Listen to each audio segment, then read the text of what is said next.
स्वागत है दोस्तों आपका आपके अपने YouTube channel sky ladder study पर। आज के इस वीडियो में हम बात करेंगे कि मैट्रिक पास करने पर, इंटर पास करने पर, ग्रेजुएशन यानी बीए पास करने पर, बीएससी पास करने पर बिहार के अंदर कितनी तरह के स्कॉलरशिप मिलते हैं, कहां कहां से पैसा मिलता है। क्योंकि देखिए, जानकारी ना होने की वजह से कई बार ऐसा होता है कि आप फॉर्म नहीं भर पाते और आप उस स्कॉलरशिप का लाभ लेने से चूक जाते हैं।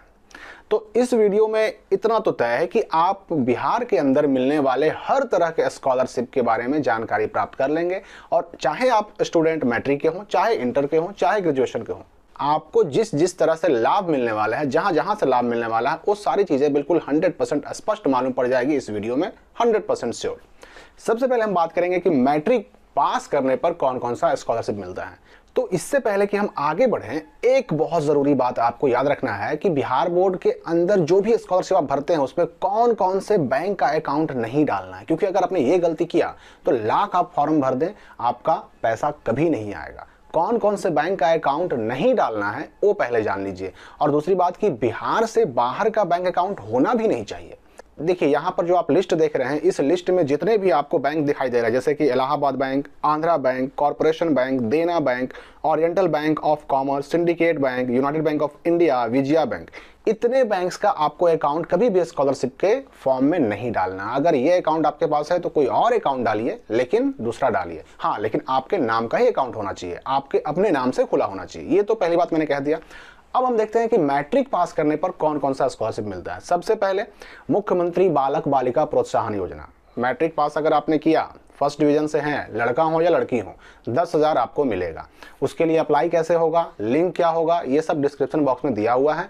उस लिंक से आप अप्लाई कर लेंगे। edubit.bih.nic.in और medasoft.bih.nic.in, ये दोनों वेबसाइट इंपॉर्टेंट है, आपको मैंने डिस्क्रिप्शन में इसका लिंक दे दिया है, वहीं से हो जाएगा। तो ये हो गया फर्स्ट डिवीजन वालों के लिए, लड़के हो या लड़की हो, किसी भी कैटेगरी के हो, फर्स्ट हैं तो 10,000 मिलेगा, अप्लाई कर देना होगा। मैट्रिक पास करने पर एक और मिलता है, किसको, एससी और एसटी कैटेगरी के बच्चों को। अगर वो सेकंड डिवीजन से पास हैं तो ध्यान रहे, सेकंड डिवीजन से पास होने पर सबको नहीं मिलता, सिर्फ एससी और एसटी कैटेगरी के बच्चों को मिलता है 8,000 रुपया। उसका भी अप्लाई वही वेबसाइट से होगा, डिस्क्रिप्शन में लिंक है। फिर मैट्रिक पास करने पर ही इंटर में एडमिशन जब आप ले लेंगे तो 11th में एक बार फॉर्म भराएगा और 12 में भी एक बार फॉर्म भराएगा पोस्ट मैट्रिक स्कॉलरशिप का। उसका भी लिंक डिस्क्रिप्शन में है। पोस्ट मैट्रिक स्कॉलरशिप जैसे ही आएगा उसको भी अप्लाई कर दीजिए। उसमें भी आपको 10,000 तक मिल सकता है एक साल में। 11th में भी 10,000, 12th में भी 10,000, 10,000 तक। ये 100% नहीं है कि 10,000 ही मिलेगा, 8 भी मिल सकता है, 7 भी मिल सकता है, लेकिन 10,000 तक मिलता है। तो ये 11th में भी मिलेगा और 12th में भी मिलेगा। और मैट्रिक पास करने के बाद जैसे ही आप 11th में एडमिशन लेते हैं, जहां भी आप, चाहे किसी स्कूल में एडमिशन लें, चाहे किसी कॉलेज में एडमिशन लें, आपको वहां पर बड़े ध्यान के साथ मेधा सॉफ्ट में अपने अकाउंट की एंट्री भी करवा लेनी है। इससे क्या होगा, आपको 11th में पहले साल, इंटर के पहले साल आपको क्या मिलेगा, 1,500 रुपये मिलेंगे पोशाक के, 1,800 मिलेंगे छात्रवृत्ति के अलग से, 300 मिलेंगे नैपकिन के, जो कि लड़कों को नहीं मिलता, ये मिलेगा, यानी कि 3,600 यहां भी हो गया। लेकिन इसके लिए आपको ध्यान से अपने स्कूल या कॉलेज से मेधा सॉफ्ट में अपने नाम और अकाउंट की एंट्री करवा लेनी होगी। अब आते हैं इंटर की तरफ। अगर आपने बिहार बोर्ड से इंटर पास किया है तो इंटर पास करने पर 25,000 मिलता है, लेकिन सिर्फ लड़कियों को, वो भी अविवाहित, यानी जिनकी शादी ना हो भी है, जो अनमैरिड है, उनको 25,000 मिलता है। अब चाहे वो लड़की किसी भी डिवीजन से पास हो, फर्स्ट हो, सेकंड हो, थर्ड हो, नो प्रॉब्लम, किसी भी कैटेगरी की हो, जनरल हो, एससी एसटी हो, BC1 BC2 हो, नो प्रॉब्लम, पास होना चाहिए। इंटर में अगर पास है तो उसको 25,000 मिलेगा मुख्यमंत्री कन्या उत्थान योजना के तहत। ये हो गया इंटर पास करने पर। फिर इंटर पास करने पर ही पोस्ट मैट्रिक स्कॉलरशिप भी मिलेगा, वही जो मैट्रिक पास करने में मिलता था। पोस्ट मैट्रिक स्कॉलरशिप भी स्टार्ट होते ही आपको भर देना है।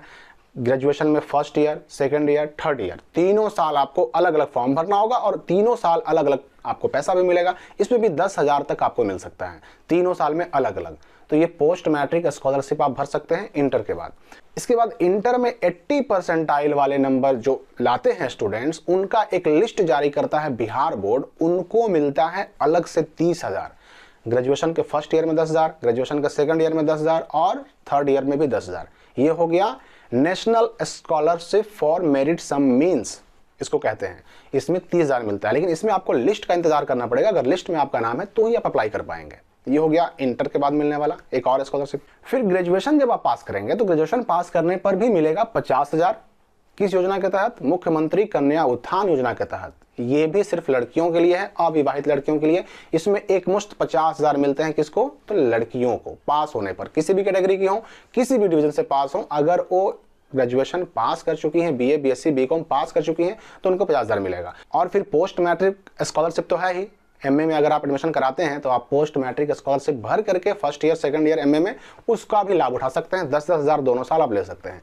तो इतनी तरह के स्कॉलरशिप मिलते हैं हमारे बिहार के अंदर अलग अलग क्लासेस को पास करने के बाद, मैट्रिक, इंटर, ग्रेजुएशन के पास करने के बाद। इतना तो मैंने बता दिया। इसके अलावा एक नेशनल स्कॉलरशिप पोर्टल भी है। अगर आप बिहार स्कॉलरशिप नहीं भरते हैं तो आप नेशनल स्कॉलरशिप पोर्टल एनएसपी में भी फॉर्म भर के स्कॉलरशिप उठा सकते हैं। फिर एक नेशनल स्कॉलरशिप योजना और भी है जिसको हम लोग मौलाना आजाद एजुकेशन फाउंडेशन के नाम से जानते हैं। ये जो फाउंडेशन है वह बेगम हजरत महल के नाम से एक योजना चलाती है हर साल स्कॉलरशिप का 9, 10, 11, 12 के बच्चों के लिए।